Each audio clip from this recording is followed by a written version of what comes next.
Allez, bonjour à tous, c'est Matt, on se retrouve aujourd'hui pour une vidéo pour parler pas mal d'alt, parce qu'il y a des choses qui sont très intéressantes. Vous allez voir, on va regarder pas mal, dont la grosse qui pump aujourd'hui qui est Lena, qui est assez connue. Simplement, hier, on avait fait le point, on avait vu qu'il y a eu pas mal de liquidations sur les alts. Et bien là, à nouveau, il y a pas mal de liquidations, mais ce coup-ci sur BTC qui est à nouveau numéro 1 des liquidations, avec quand même un demi-milliard de liquidations dans les dernières 24 heures. C'est vraiment beaucoup. Malgré qu'il se passe entre guillemets pas grand-chose sur le marché, on liquide énormément. Pour rappel, les liquidations maximales qu'on voyait ces derniers temps, c'était 1 milliard. Et là, on est déjà à la moitié alors qu'il ne s'est pas passé grand-chose. Donc ça présage du bon jeu. J'ai vraiment l'impression qu'il y a énormément de monde qui arrive. En tout cas, il y a de l'intérêt qui renaît dans le marché. Et ça, c'est vraiment une très bonne chose. Au niveau des alts, on va vraiment voir énormément de choses. On va faire un point rapide sur BTC parce que c'est très important. Je vous avais dit, tant qu'on est en dessous, tant qu'on est au-dessus du PO de la semaine, je serai très haussier. Mais je l'ai parlé j'en ai évoqué sur Twitter. On l'a cassé. Et puis ensuite derrière, on a fait un échec. On allait chercher la target qu'on avait tracée donc dans cette zone de flèches jaunes. Moi, j'avais targeté les 113 000 $. On l'a pas touché parce que c'est les 38.2 de retracement Fibonacci. C'est un niveau que j'aime beaucoup. Donc je pense qu'on peut toujours continuer le mouvement et aller chercher un peu plus bas. Ce niveau, je pense que c'est quelque chose de pas impossible qu'il faut garder en tête. Donc si on refait un plus bas, il ne faudra pas s'affoler. On est cependant bien, on a bien touché le Vegas H4 ici. Ok, donc je pourrais enlever ma target, c'est réussi.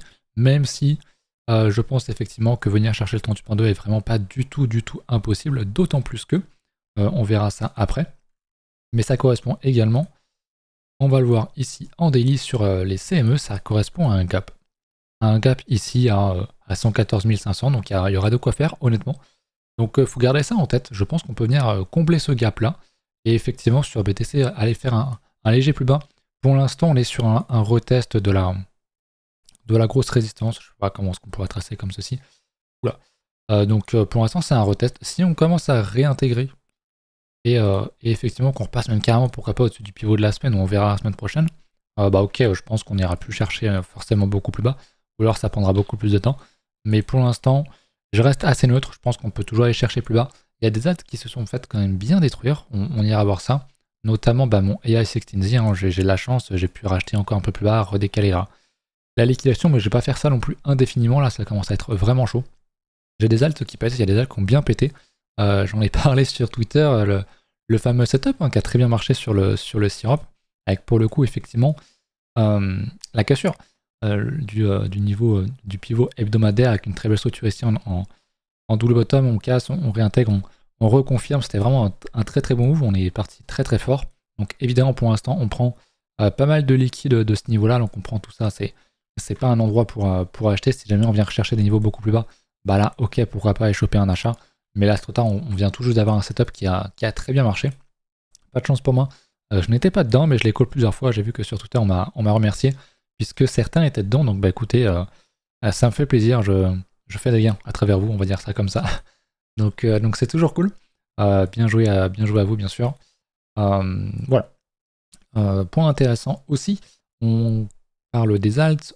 Au niveau de la dominance, je l'ai dit hier, on avait retapé le 38.2 avec un beau rejet et on est en train de rejeter encore pas mal aujourd'hui, alors même que Bitcoin était descendu, et bien sa dominance tombe aussi. Donc ça montre bien une résilience au niveau des alts. Notamment, on l'a vu avec Ethena, enfin on va le revoir surtout avec Ethena. On l'a vu avec l'alt que je viens de vous montrer, avec Syrup.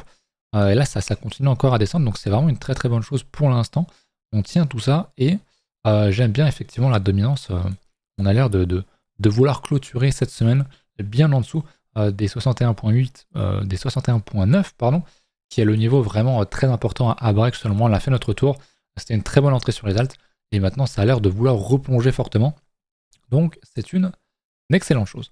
Au niveau des rapidos, au niveau des indices, des alts, au niveau du others, on voit qu'on a eu un petit mouvement de rejet à nouveau, ça commence à repayer, on commence à retrouver de l'acheteur, donc c'est une très bonne chose également.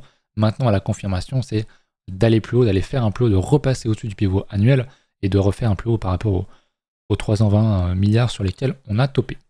On va regarder maintenant les alts. Bon, le syrup c'est fait, on va pas y revenir, on est dans un momentum extrêmement haussier, c'est très puissant, c'est très bien, on avait trouvé un très bon achat. Bravo à ceux qui l'ont pris. On m'avait demandé, d'ailleurs n'hésitez pas dans les commentaires à me donner les alts que vous voulez que j'analyse, je le ferai avec grand plaisir. Et on m'a demandé Chainlink. D'ailleurs, je fais un petit point avant de commencer Chainlink.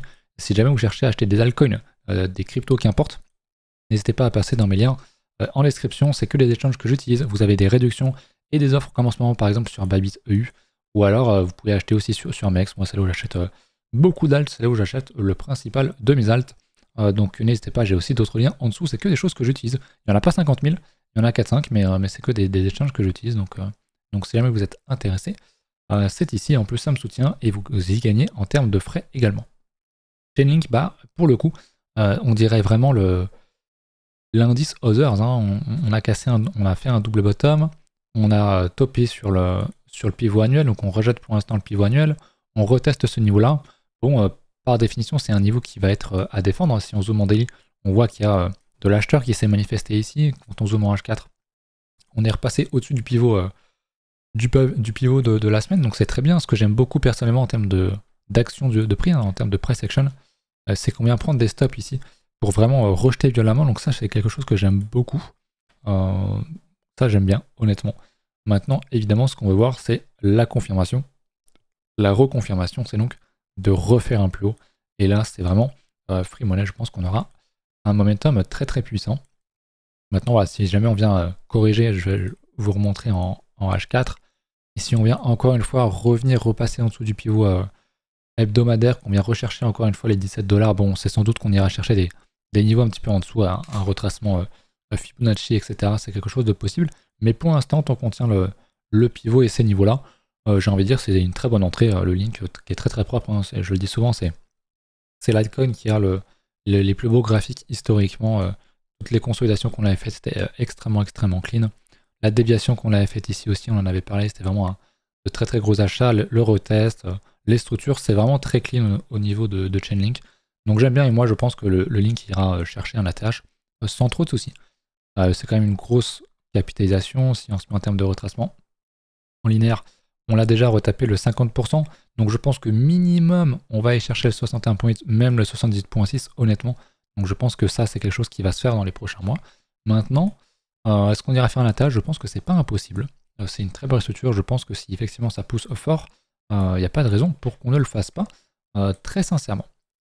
J'ai oublié quelque chose de très important quand je parle des alts, c'est peut-être le roi des alts, ou la reine des alts, je sais pas si vous dites elle pour Ethereum, moi je dis plutôt il, mais qu'importe. En daily, effectivement aussi, on voit qu'on sauvegarde pas mal de mèches, on est dans le Vegas H1, donc on est toujours dans un momentum qui est extrêmement extrêmement puissant. On l'avait topé, on l'avait bottomé pile poil sur le pivot de la semaine. On construit, c'est vraiment, j'aime beaucoup ce qu'on est en train de faire, on est en train de créer une belle résistance ici à 3760. Bon, faut regarder le price action, encore une fois, il est vraiment magnifique. Ether est vraiment très très bon, on pourrait même le regarder en mensuel. On a un très beau niveau ici qui s'apprête à péter, hein, je le redis encore une fois, mais plus un niveau est testé, retesté, que ce soit support, résistance, plus il a de chances de casser, et plus sa cassure sera violente. Et j'aime bien ce que je vois, et je pense vraiment que Ether dans les prochains mois, il est minimum à 6000. Moi, c'est ma première target. On en a déjà parlé, mais il va aller beaucoup plus haut, à mon avis. Enfin, il a un potentiel d'aller beaucoup plus haut. Donc, ouais, quand je vois ce price action, c'est vraiment bien. Donc, je suis content pour lui. Au niveau du Doge, c'est exactement comme Link, comme le Others, globalement. On reteste un niveau, il n'y a pas encore eu un gros momentum de rejet, de poussée. Donc, moi, j'ai réenchaîné encore une fois sur le Doge. On est allé plus bas, j'ai pu réacheter, j'ai des niveaux qui sont un peu plus bas. Au cas où on irait chercher le gros 38.2 du bottom qu'on avait fait ici, ou je sais plus quand, on l'avait fait un léger plus bas avant, ici. En avril, voilà, j'ai de quoi remettre un petit peu au cas où pour racheter, refaire un DCA à la baisse.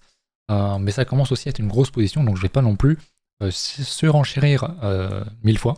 Je pense qu'on a un bottom, ou qu'on n'est pas loin d'un bottom. Si effectivement BTC vient refaire un petit plus bas, je pense effectivement que dans ce cadre-là, le Doge pourrait venir chercher son niveau ici. Le Doge et le AI16Z aussi, qui pourraient refaire encore un petit plus bas, et d'autres alts, mais il y a des alts qui tankent quand même vachement bien. Malheureusement, pas trop les miennes actuellement. On a Ethena, qui est bien dans le buzz en ce moment, qui est très subi, et qui nous fait une très très belle structure. C'est vraiment une des alts qui est la plus belle. Enfin, on voit bien qu'on a une belle résistance, un beau double bottom, qui a cassé, d'ailleurs on peut le voir, hein. C'est exactement la même chose. Hop, je vais nous mettre comme ça. Que le Doge, que le Others. Voilà, la seule différence, c'est qu'on l'a déjà retesté. et qu'on a déjà surtout rejeté. On voit qu'il y a eu un retest dans cette zone-là. On a fait le retest et boum, derrière ça part très vite. C'est très bon signe, c'est vraiment très très beau. Moi j'aime beaucoup ce qu'on est en train de faire ici. Le pivot hebdomadaire est bien en dessous. Donc, non, c'est le pivot mensuel, my bad. Le pivot hebdomadaire a servi de support. Donc ça marche très bien et ça rejette très très violemment. Honnêtement, il n'y a rien à dire, c'est extrêmement propre. Etena, je le vois aller beaucoup plus haut. Il fera un latéral, je ne sais pas jusqu'à combien est-ce qu'il va aller. Mais je pense qu'il peut faire un petit x10, un x6, on va dire x5 à x10. Je pense que c'est quelque chose de possible. En plus, c'est une alt qui est récente, qui a pas mal de hype et tout. Donc c'est le genre de truc qui est parfait pour aller tout casser à la hausse, tout simplement. Donc bravo Etena. Si il y en a qui sont dessus, dites-moi. J'aime beaucoup. Si jamais on fait un retest un petit peu à la Cubic, vous savez que mon Cubic qui teste et qui reteste, qui était sur un support pendant un mois là, avant de commencer à casser. Si jamais on vient rechercher un petit niveau, ouais, je pense qu'il y a un très très bon achat à aller jouer là-dessus. Ensuite, je voulais vous parler du Floki. Bon, rien d'exceptionnel, si ce n'est qu'on a une très très belle résistance qui tient depuis 2021. On l'a déjà retapé en 2024 3 fois, donc ça fait 4 touchettes là-dessus. Honnêtement, quand on va y retourner, ça va être du très sérieux. Je pense vraiment qu'on va détruire ce niveau-là. C'est honnêtement un de mes patterns préférés que je vois ici. On va enlever les Vegas, c'est ce que je cherchais, mais vous voyez, quand on a vraiment quand on attaque énormément de niveau et qu'on ne casse pas, qu'on vient reprendre les plus bas, pour ensuite revenir structurer et revenir, c'est vraiment quelque chose de très très propre. J'aime beaucoup, on pourrait y voir ici une espèce de grosse tasse avec anse, quand on va confirmer tout ça, c'est vraiment des setups hebdomadaires, mensuels qui sont vraiment aberrants. Donc oui, lui je le vois vraiment bien pété, même encore ici, je pense qu'il est capable peut-être même de faire encore un x10. Donc le Floki, typiquement, très très bon exemple, j'aurais aimé être dedans. Malheureusement, ce n'était pas le cas, mais ouais, si je devais encore réouvrir une position, très clairement, ce serait ici. Je vous le refais, mais je pense que vous l'avez évidemment bien compris. On a un très beau double bottom qui a pété. On est en train de retester. On reteste d'ailleurs ces petites mèches-là. Moi, je ne le mets pas aussi haut, mais allez, on va le mettre un peu plus haut, ce niveau-là. On va se mettre comme ça. On reteste, on a retesté les mèches ici, donc c'est possible qu'on ait déjà un bottom. Et puis si effectivement il y a un mouvement à nouveau baissier sur Bitcoin, on ira revenir rechercher un peu plus bas, mais celui-là est vraiment très bien. Ça pourrait être une position que je pourrais ouvrir, honnêtement, Floki, qui est très très bien. En plus, voilà. En hebdomadaire, on a un bottom qui a été très bien défendu ici, qui a été très bien défendu en 2023. Là, on est très loin de l'avoir retapé. On vient chercher des niveaux de support. Donc, non, franchement, c'est très très carré, Floki. J'aime beaucoup aussi. C'est le genre de truc sur lequel j'aimerais rentrer avec un petit levier, pourquoi pas. Mais je suis déjà bien exposé en termes de levier. Donc, on va y aller assez mollo, tout simplement. Voilà un petit peu pour les alts. Je vais aller si j'ai pas d'autres trucs qui pètent de mon côté. Mais je pense que non, parce que c'est les alts des autres qui pètent, ou en tout cas les calls sur lesquels je ne rentre pas, comme le syrup qui commence à exploser. J'ai les petites alts qui commencent à se réveiller aussi, c'est toujours sympa, mais globalement le reste plutôt sage, en tout cas pour l'instant. Voilà un petit peu pour la vidéo du jour. Elle est assez courte, mais n'hésitez pas à mettre un petit pouce bleu, à vous abonner si vous n'êtes pas abonné, à me mettre en commentaire une alt, ce que vous voulez que je regarde. Si vous avez une question, n'hésitez pas, je réponds soit par écrit, soit par oral dans la vidéo prochaine. Et puis voilà, encore une fois, pensez à checker mes réseaux qui sont en description. On fera un live Twitch peut-être ce soir d'ailleurs, ou alors que dimanche. Les liens sont en description, tout comme les exchanges si jamais vous cherchez à acheter des cryptos. Je pense vraiment que c'est la bonne période pour le faire, donc n'hésitez pas. Je pense qu'on aura enfin droit au winner après avoir tant galéré, très clairement. Honnêtement, ce ne sera pas démérité. Voilà, je vous laisse là-dessus. À ce soir en stream peut-être. Sinon, à demain.